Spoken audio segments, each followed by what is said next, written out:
o'clock. It is that hour where we sit down and talk serious business. Today on the show, we have Dr. Christine Sadia. Did I pronounce it right? Sadia. And we're going to be talking about a very controversial subject. It's called intersex persons. Intersex persons. Jeff, Those are people. Jeff, Yeah. Jeff, take me slow. Okay, sorry. Take me slow.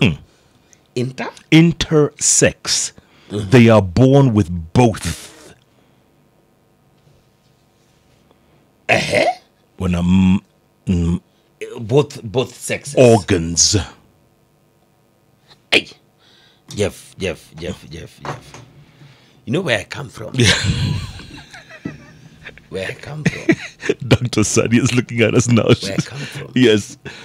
It's almost a taboo To to have. have both. And You should be fortunate. You could do both. no, I don't think so. No?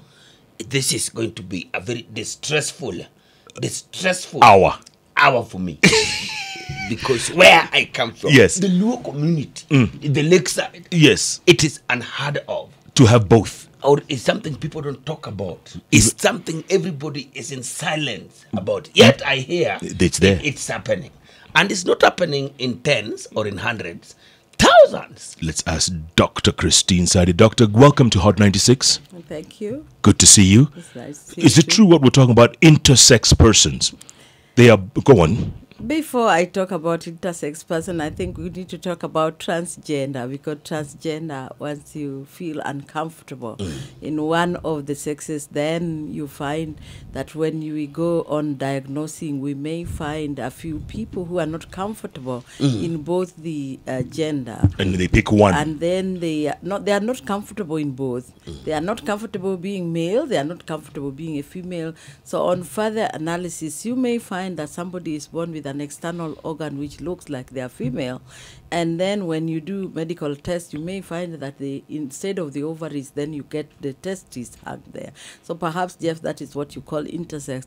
But in terms of gender identity, which is we call gender euphoria, which is a disorder of gender identity, then you find that people who are normal like me and you, who feel very comfortable both in their psychological makeup and in their body being male, and you find some feeling very comfortable like myself being female, and it's not a choice, you just find yourself fitting in it.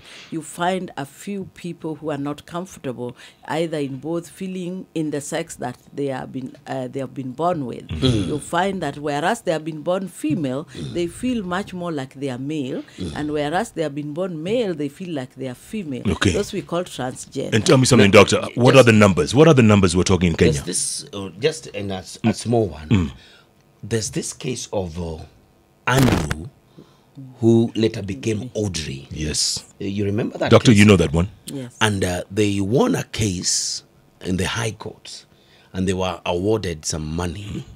Is this the case you're talking about, where you are born male? He was born Andrew, but felt much more comfortable being As Audrey. the lady. Yes, those are cases that exist, and Jeff has rightly asked, how many are we talking about? Yes. According to science, and 1% of the population, that is 1 out of 100, normally gets to feel the same, so that we get the cases of transgenders are approximated to be 1% or less than 1% of the population. So you're saying nearly 500,000 Kenyans are transgender? Well, Because if we were presumably 45 so, million, yeah. 1% is 450,000. Yes, presumably so. Wow. That's a big number. That's a very big number. And obviously, most of them are in the closet, let's face it. Yes, true, because it is, I would go to the next level where we are saying, how is gender identity being done? When you're born and you're comfortable being a male or female, then the society ascribes for you certain things that ought to happen to a male or female. For example, a male is supposed to naturally, in many societies, you are supposed to keep your hair short. The girl, maybe you like to wear pink. There are certain things that the society ascribes to you, and you also very comfortable about them. So when you're transgender and you more or less mix the two reaction, people feel that you're a female but you behave male, and also you are a male, and then you exhibit the characteristics of a female, then you become odd out, and then people begin to ascribe certain connotations. That's what Jalango was saying in the Lake region is a taboo subject. People don't want to talk about it. Sometimes those children, when they are born, if those malformation, anatomical malformations are seen, a lot of them don't see the light of the day. So we may not be even seeing 150, as you say. Maybe some of them have been killed in infancy. So, yeah, those could be some of the issues that we deal with. Or when families begin to notice those things, they get into, they don't want to be labeled per se as the families that have given birth to those kind of children. So they have a way. They have a way of elimination quietly, or those that have gone to be adults and now later it manifests more in puberty. After you've reached your puberty, then you begin to see, like, for example, your physique is male, but you find your voice is female. You like doing things like female. So it begins to give you a mental picture. It tortures you. You are not comfortable. And I think that is the case where Audrey went through and she demanded to go to court until, I think, further medical examination. But you cannot be reassigned, sexually be reassigned until the doctors actually has ascertained, that is the last resort, that the hormones therapy, whatever, that cannot work, and even that your organ is consistent with the gender that they want to reassign to you. Because once it has been reassigned, you cannot undo it. So how should parents deal with these children, Dr. Ari? How should one deal with them? Because it's very difficult, let's face it. If you find you've given birth to a child who has both organs, how does one deal? I guess the best thing is for her to seek medical intervention. And also, as the child is growing up, I think there needs to be a support which we don't have here, unlike maybe other developed world, where you get support. A child is watched over time. What is the real gender that they would like to take? Because apart from having the two organs or separate, maybe the external one looking different from what is the makeup of the inside, is first to ascertain what is in the mind of the child as they grow. Where do they want their body to fit in? Because a transgender person is not comfortable in the body. It's looking like you've taken the spirit of somebody else in a different body. So if that is the situation, you must normalize to say that they will fit in the body that you want to ascribe to them. And that choice must be made when somebody has been observed over time, and we know for sure that this is a male, born male, but is a female in all intent and purposes, but has the mind accepted that they are female. So that journey parents must be worked with to watch the children, to see that there's also the etiology or the genesis of it is that it has two roots which have been identified. One is biology, where I'm talking about anatomical structures, but also there is what we call psyche, which is psychology, the mind, and then the third one is the environment conditioning, which are the gender issues that I've talked about.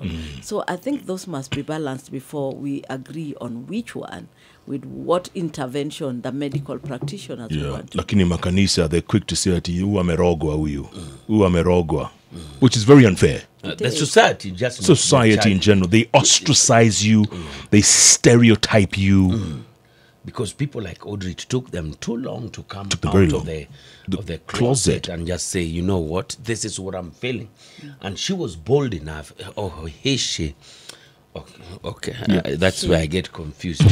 She was bold enough to come out and say that, you know what, I'm feeling much of Audrey than Andrew. Yes, and when you call she or he, that is now when you are calling intersex, because intersex do not fit in either. So sometimes they are he, sometimes so they are it's she. Yes, the intersex don't accept either. They are in between. So if you are one, I would say he, she, Jeff.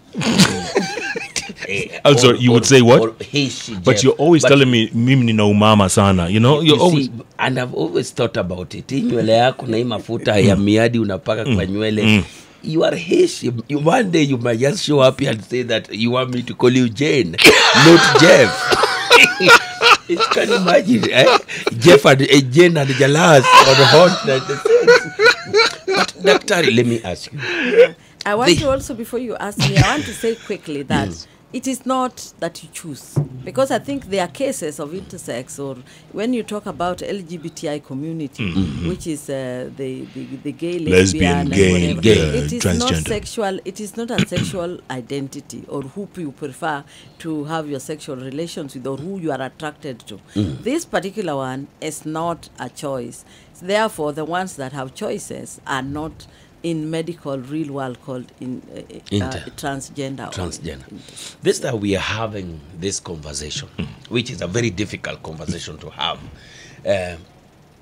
Do we have an association or a group that is already maybe fighting for their right, or trying to accept them in the society, or where they feel that they belong? Or do they think that they'll never be accepted? A parent out there who's been struggling with a child out there, not knowing what to do with them, or how to convince them that my daughter, my son, is a normal situation. There are people like you. Is there a group like now the LGBT, which I'm really against? You know, they one day almost demonstrated against me.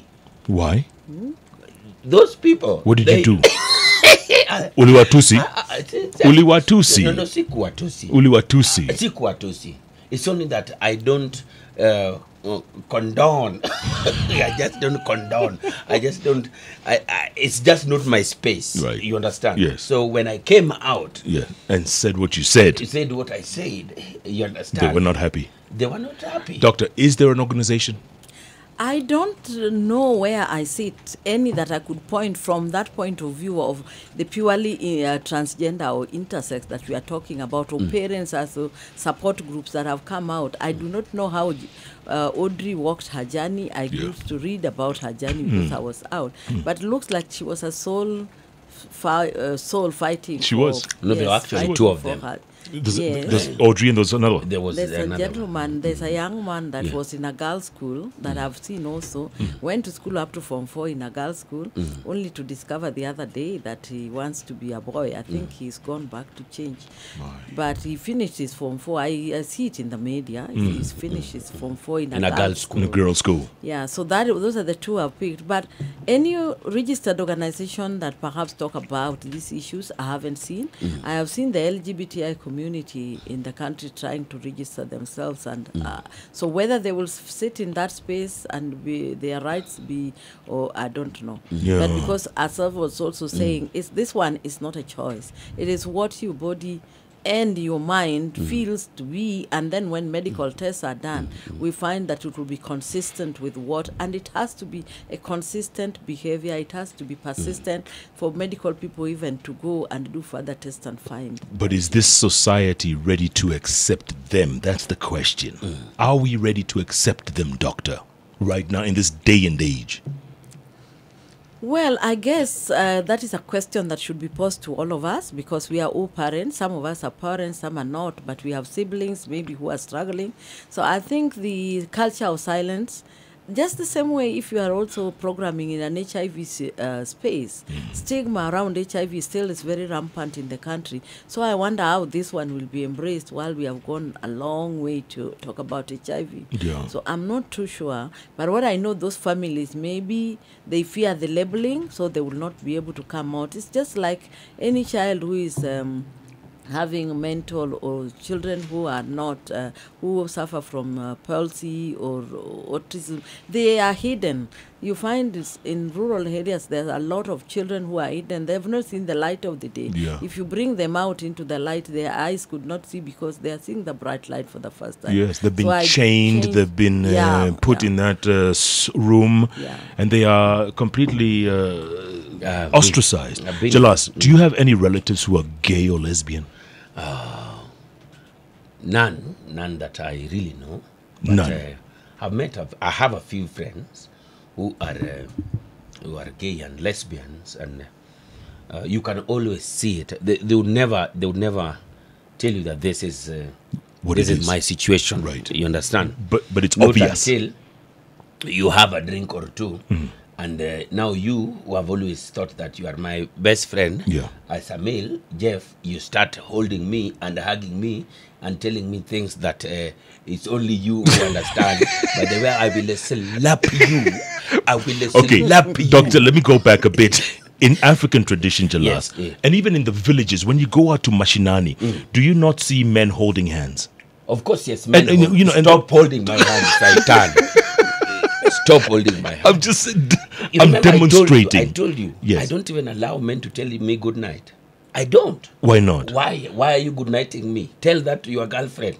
Jalas, go tell your girlfriend. You are so... What's the word, doctor? I don't know whether he's a homophobe. He's a homophobe. Call me whatever name you want to call Doctor and Jeff. Call me whatever name you want to call me. You're very homophobic. Yes. I am. I'm just holding your hand. Stop! Stop. I guess, Jeff, where we have reached, that the intolerance around certain... Intolerance. It's intolerance around certain practices. Yeah. And what Yalango says, even if he says that some of his relatives may not be... either gay or lesbian, I can assure him that maybe he will find one. Absolutely. This particular one is not the type that we started talking of, which is a medical condition and you feel uncomfortable. This one, I think, is now sexual orientation. And sexual orientation and gender identity are actually two different things.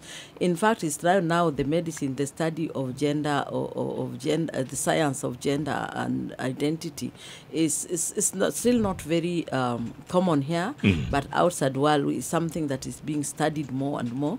But the sexual orientation is a way that they don't want me, if they hear me call it a craze, they will want to give me the same treatment they gave to Jalas. But I guess it's a sexual orientation where you feel, and people insist that their psyche or their hormones send them to a particular, either to like their fellow male. But let the truth be told. I do not know whether it is because that is what they feel comfortable with, or it is the issue because as we study and as we do a lot of behavioral studies on HIV, we also find families, real families, man and wife, but you find that the sex is anal sex. So where are we?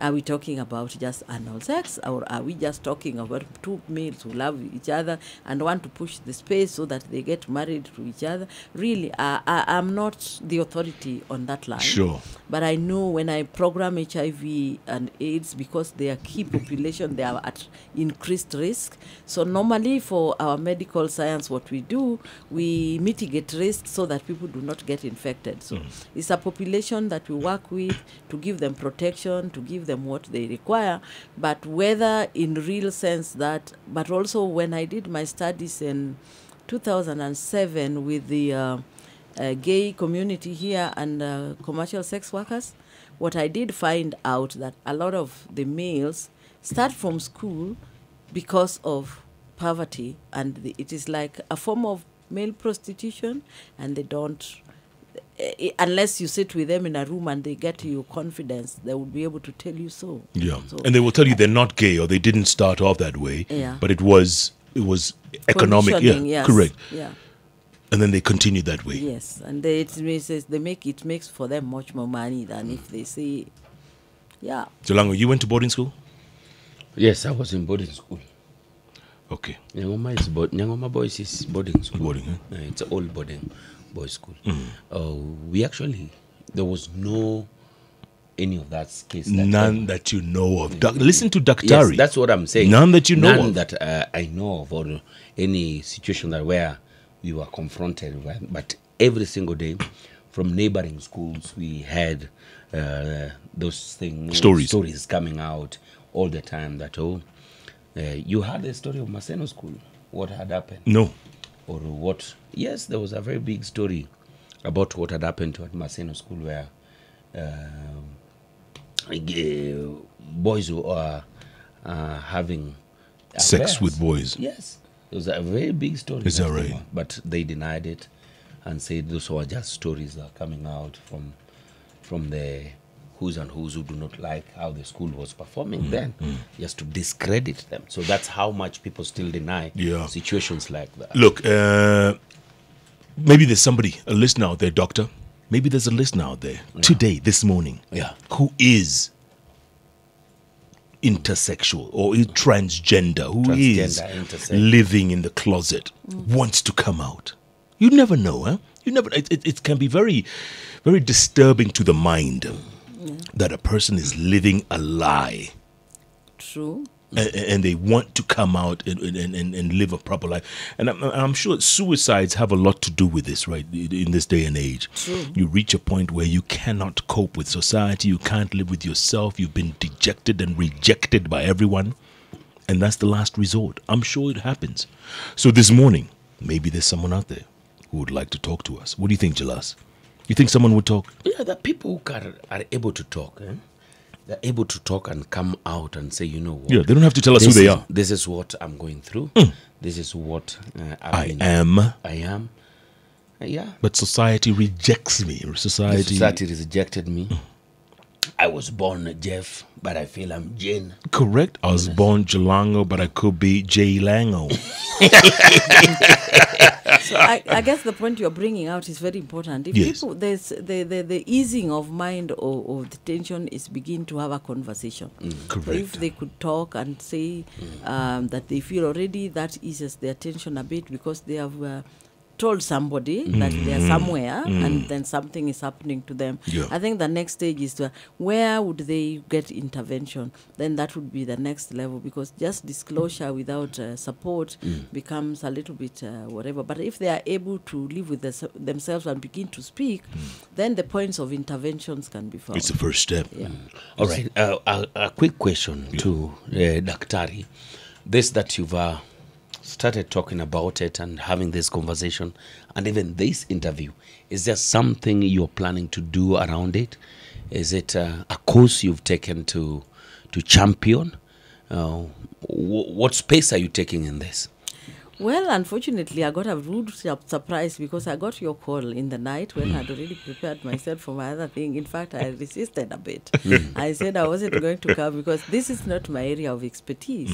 But because I'm a gender specialist and I've worked on gender for many years, this is something that I confront every day in my gender world, particularly when I was working in Southern Africa, the Namibias and the likes. This is the story I hear every day. I sit with the young men in the evening when they have now changed they're holding handbags and they look like they're men. So I have conversations and they tell me their stories and their journeys where they started when they were small boys and girls going to nursery school. So it's a journey. It has come as part of my work in HIV and AIDS. Then I've gotten and my gender specialization. So for now, before I came, when that call came, I dreaded call that asked me to be here. And I sort of like said, no, I'm not the expert, but I just said, let me expand the space because I have a bit of understanding around LGBTI community and gender issues. So I'm ready to talk, but at the moment, I guess I'm the national chairperson of Kenya Medical Women's Association. This is not our normal area of programming, but because our objective is to champion the cause of women's health and children and the other vulnerable, we have 3 categories of beneficiaries. So perhaps if there are something that needs to be done, we could try to fit in the space. But it's not something when I was coming here that I was thinking about. I think what Jalas is saying, the fact that we're having this conversation, this would have been unheard of a few short years ago. Let's face it. Yes, that's true. And this that you already understand the field. Yes. It will only be good that you be the champion on this. Stop smiling. You should. Will you be the spokesman, Jalas? Play a song. It's the Hot Breakfast with Jeff and Jalango.